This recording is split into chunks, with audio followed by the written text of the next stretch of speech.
नमस्कार दोस्तों, स्वागत है आपका अपने इस यूट्यूब चैनल रोज़गार क्लासेस 124 में। तो साथियों, आज हम लेकर आए हैं 2025 के मोस्ट एक्सपेक्टेड करंट अफेयर्स के क्वेश्चन, जो खासकर RRB, NTPC, CBT 2, group D और अन्य गवर्नमेंट एग्जाम को देखते हुए बनाए गए हैं। उसी सीरीज में आज है हमारा पार्ट 4 है। पार्ट 3 पहले अपलोड हो चुके हैं। तो साथियों, अभी तक आपने वो पार्ट नहीं देखे हैं तो यह वीडियो देखने के बाद आप उन्हें भी देख लीजिए, जिससे जो आने वाले एग्ज़ाम हैं उसमें आपको काफ़ी हेल्प मिलेगी। तो चलिए देर ना करते हुए वीडियो स्टार्ट करते हैं।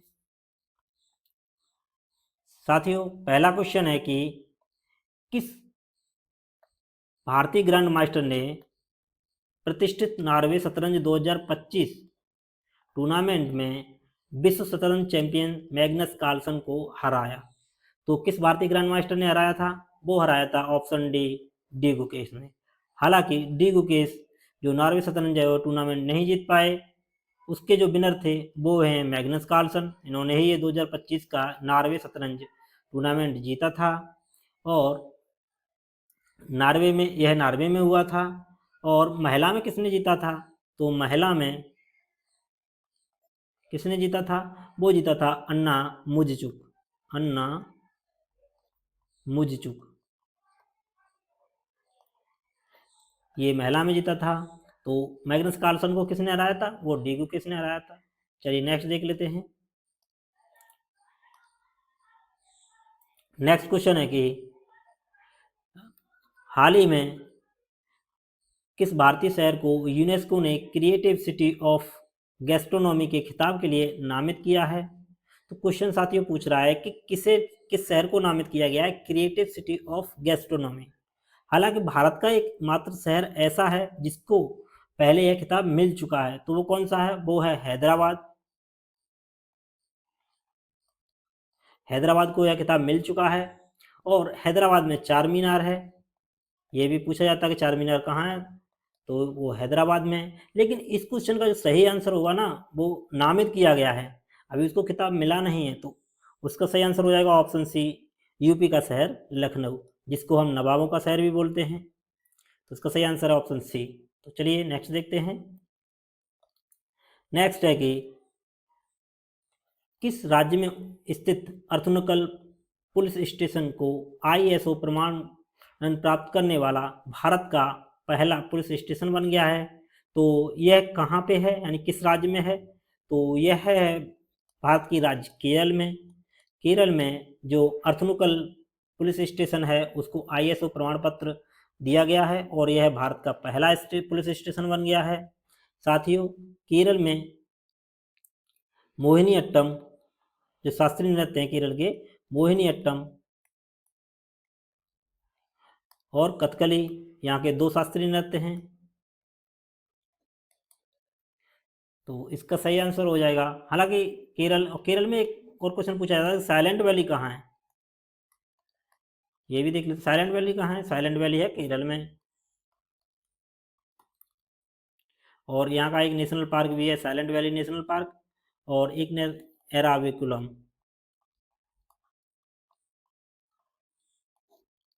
National park. तो इसका सही आंसर ऑप्शन सी, केरल। चलिए नेक्स्ट देख लेते हैं। नेक्स्ट क्वेश्चन है कि अफगानिस्तान की तालिबान सरकार को मान्यता देने वाला पहला देश कौन सा बन गया है? साथियों, बहुत ही इंपॉर्टेंट क्वेश्चन है, तो इसको अच्छे से नोट कर लीजिए, इसको अच्छे से समझ भी लीजिए कि अफगानिस्तान की जो तालिबान सरकार है उसको मान्यता देने वाला पहला देश कौन सा बन गया है? तो वो बन गया है रूस। इसका सही आंसर है, ये पजल हो गए हैं, कोई दिक्कत नहीं, ऑप्शन सी जो रूस दे दिया है। तो इसका सही आंसर है रूस। और रूस की जो राजधानी है वो क्या है? मॉस्को है। और रूस की जो संसद है उसको क्या बोलते हैं? उसको बोलते हैं ड्यूमा। और जापान की संसद को क्या बोलते हैं? यहाँ से यह भी क्वेश्चन पूछा जाता है, वो बोलते हैं डाइट। चलिए नेक्स्ट देख लेते हैं।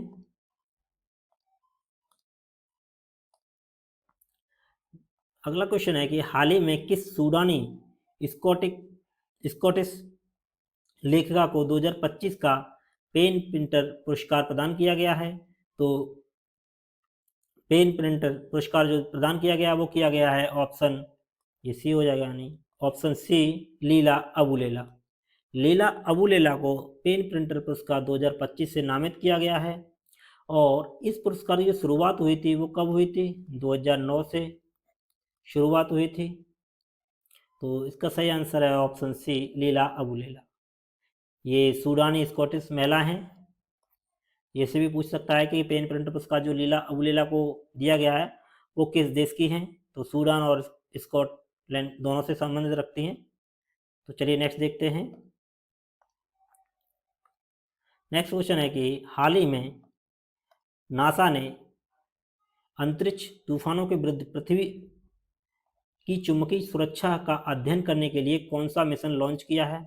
तो नासा ने कौन सा मिशन लॉन्च किया है जो पृथ्वी की चुंबकीय सुरक्षा का अध्ययन करेगा तूफानों के विरुद्ध, जो अंतरिक्ष में तूफान होते हैं उनके विरुद्ध, तो वो किया है ट्रेसर्स। तो इसका सही आंसर है ऑप्शन सी, ट्रेसर्स।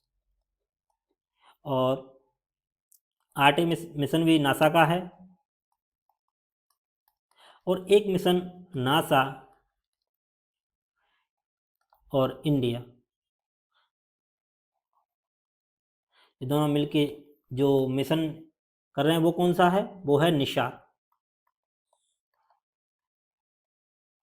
तो निसार जो मिशन है वो किस देश के साथ है, भारत और यूएसए का। तो भारत का जो इसरो है और नासा जो यूएसए का नासा है उसके साथ। तो उसका सही आंसर है ऑप्शन सी, ट्रेसर्स। चलिए नेक्स्ट देख लेते हैं।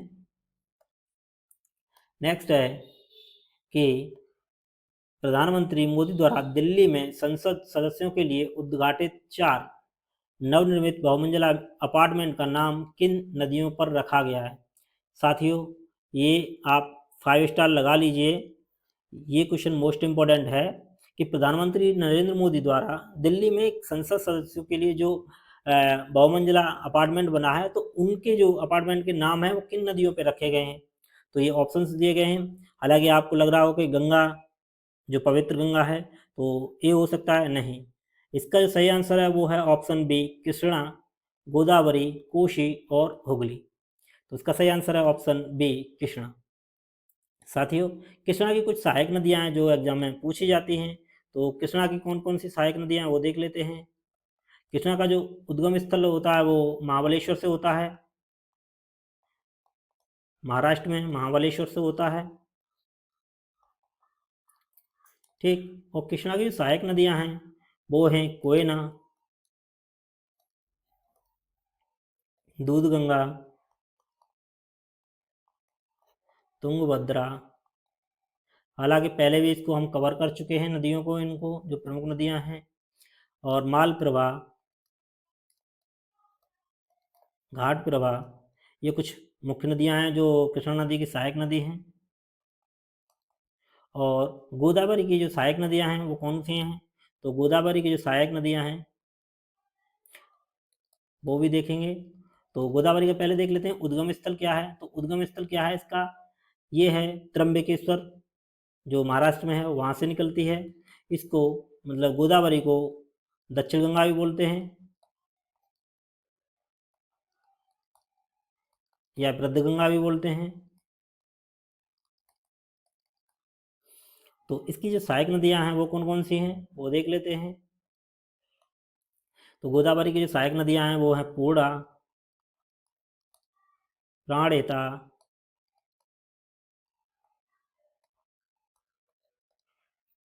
इंद्रावती, पेनगंगा और वर्धा, ये मुख्य नदियां हैं। और साथ ही जो कोसी नदी है, कोसी नदी को बिहार का शोक बोलते हैं। ये क्वेश्चन पूछा जाता है कि बिहार का जो शोक है उसे कौन सी नदी है, वो है कोसी नदी। और जो बंगाल का शोक है वो कौन सी नदी है, वो है दामोदर नदी। तो ये दोनों क्वेश्चन पूछे जाते हैं कि बिहार का शोक कौन सी नदी है तो वो हो जाती है कोसी नदी, और बंगाल का शोक कौन सी नदी है तो वो हो जाती है दामोदर नदी। तो इस क्वेश्चन से इतनी मोस्ट इम्पोर्टेंट जो जानकारी है वो आपको दे दी गई है। साथियों, अगर वीडियो आपको अच्छा लग रहा हो तो प्लीज़ लाइक शेयर सब्सक्राइब करना ना भूलें, क्योंकि आपको भी पता है कि वीडियो को बनाने में बहुत मेहनत लगती है और आप लाइक और शेयर करेंगे तो हमारा हौसला भी बढ़ता है। चलिए नेक्स्ट देख लेते हैं। नेक्स्ट क्वेश्चन है कि हाल ही में भारत के एकीकृत भुगतान इंटरफेस यूपीआई को अपनाने वाला पहला अफ्रीकी देश कौन बन गया है? तो साथियों, आपको यह क्वेश्चन पहले अच्छे से समझना है कि क्वेश्चन पूछा क्या जा रहा है। क्वेश्चन पूछा है कि जो भारत का जो एकीकृत भुगतान इंटरफेस है, उसे अपनाने वाला कौन सा पहला अफ्रीकी देश है। क्वेश्चन ये नहीं पूछा है कि कौन सा पहला देश है। अगर ये पूछे कि कौन सा पहला देश है, यूपीआई को अपनाने वाला पहला देश कौन सा हो जाएगा, तो वो तो हो जाता है नेपाल।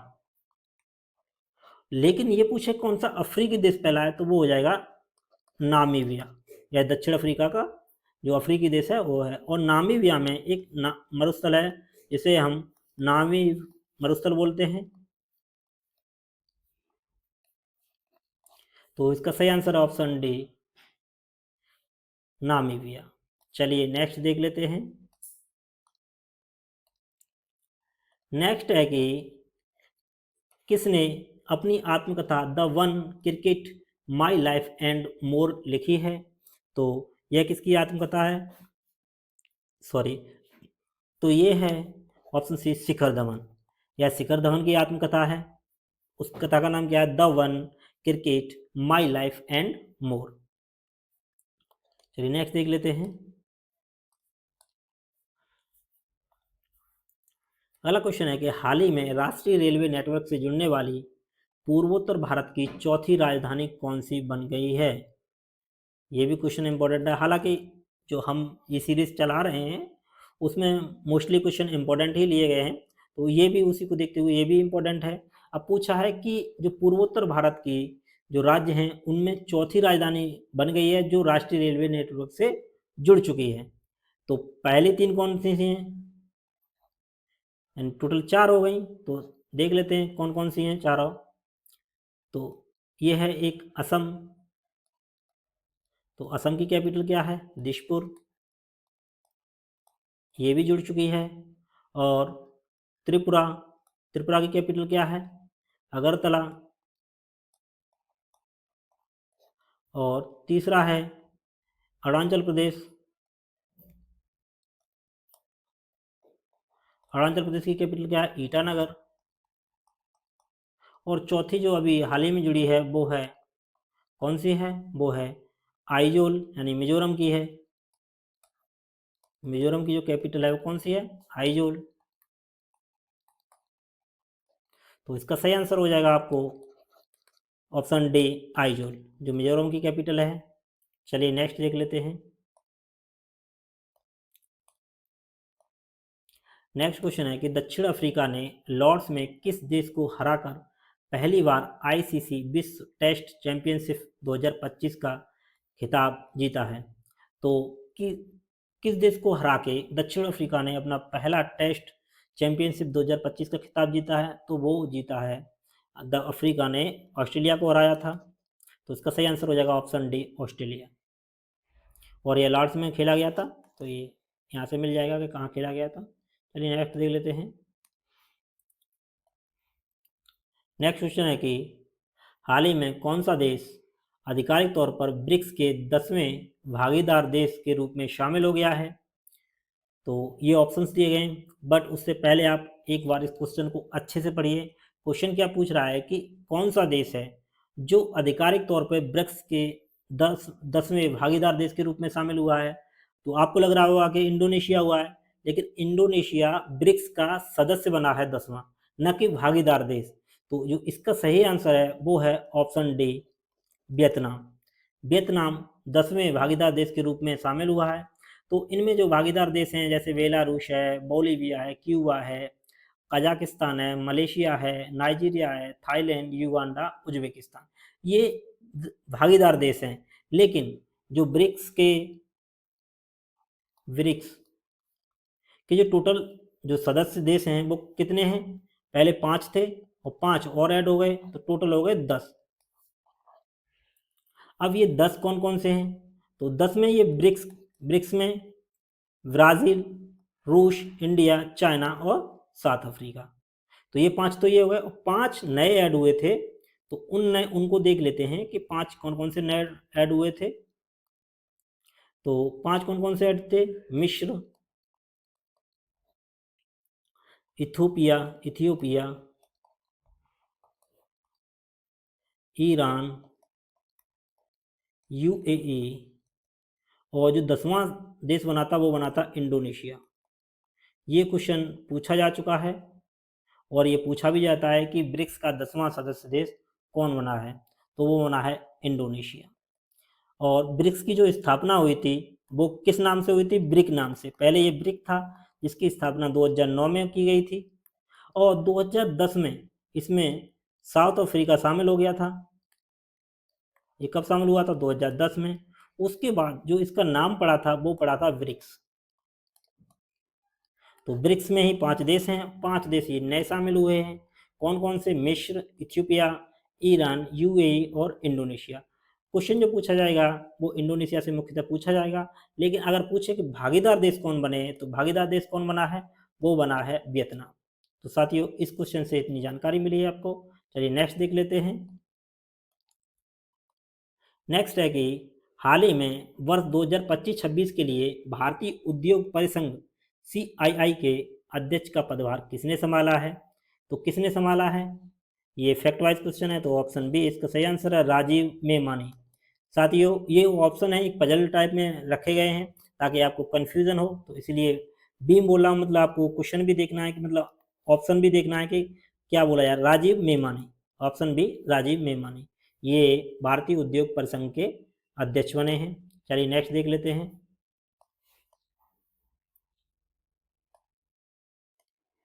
नेक्स्ट क्वेश्चन है कि 4 ट्रिलियन डॉलर के बाजार मूल्य तक पहुंचने वाली दुनिया की पहली सूचीबद्ध कंपनी बनकर किसने इतिहास रच दिया है? तो साथियों, ये भी मोस्ट इंपॉर्टेंट क्वेश्चन है। क्यों इंपॉर्टेंट है? क्योंकि ये जो आंसर है ना इसका, वो एक नया आंसर है। जैसे आपको लगेगा कि एप्पल पहुंची होगी या गूगल पहुंची होगी या माइक्रोसॉफ्ट पहुंची होगी, ऐसा कुछ नहीं है। जो पहुंची है वो एनवीडिया है।